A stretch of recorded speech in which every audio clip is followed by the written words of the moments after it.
A special thank you to each of our subscribers who make this channel possible. Here's today's story.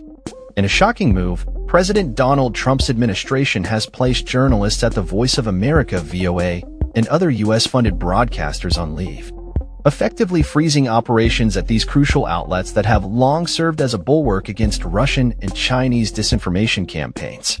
Hundreds of staff members at VOA, Radio Free Asia, Radio Free Europe, and similar organizations received emails over the weekend instructing them to vacate their offices and return press passes and equipment.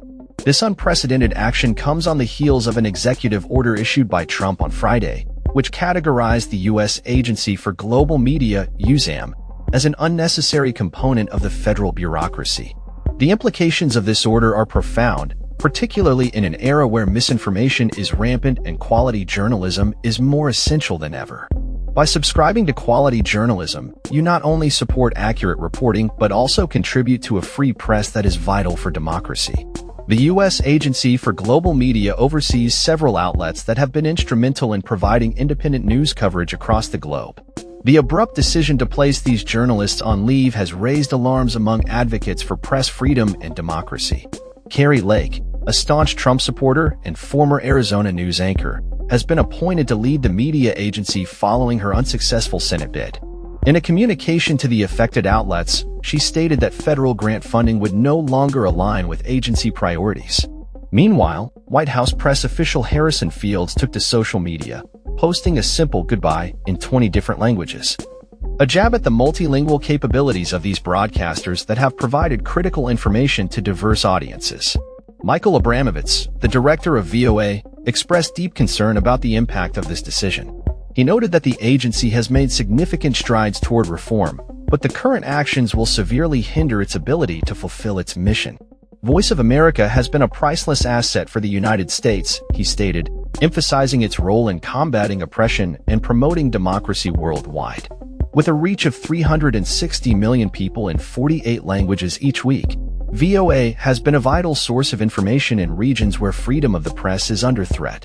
Stephen Kappas, the president of Radio Free Europe/Radio Liberty, echoed these sentiments, labeling the funding cuts as a massive gift to America's enemies. He highlighted that authoritarian regimes, including those in Iran, China, and Russia, would undoubtedly celebrate the potential demise of these outlets, which have provided critical reporting into regions of the world where free media is non-existent. The decision has drawn condemnation from various advocacy groups, including Reporters Without Borders, which warned that this move threatens press freedom not only in the U.S. but worldwide. Gregory Meeks, the leading Democrat on the House Foreign Affairs Committee, along with senior Democratic Congresswoman Lois Frankel, issued a joint statement asserting that Trump's actions could inflict lasting harm on U.S. efforts to counter global propaganda. Since the conclusion of the Cold War, U.S.-funded media organizations have shifted their focus away from Central and Eastern Europe towards addressing the challenges posed by Russia and China.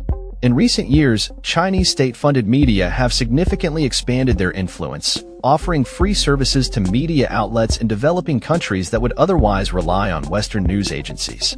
Radio Free Asia, established in 1996, has continually worked to deliver uncensored news to nations lacking free press, including China, Myanmar, North Korea, and Vietnam. Despite being government-funded, these outlets have maintained an editorial firewall, ensuring independence in their reporting.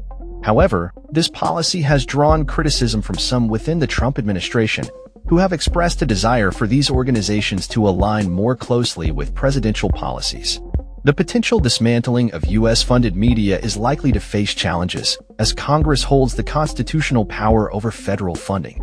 Historically, outlets like Radio Free Asia have enjoyed bipartisan support, suggesting that there may be significant pushback against these drastic cuts.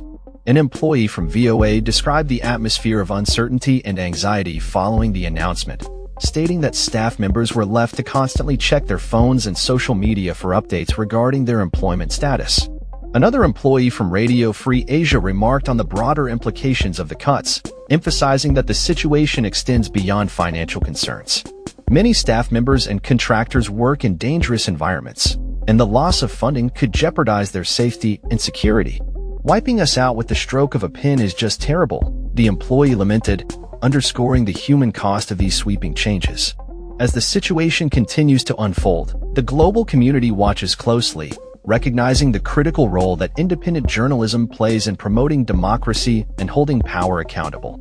The future of U.S.-funded media now hangs in the balance, and the consequences of this decision could reverberate far beyond American borders, impacting the free flow of information worldwide.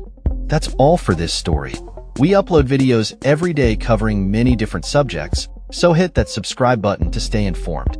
Thanks for watching.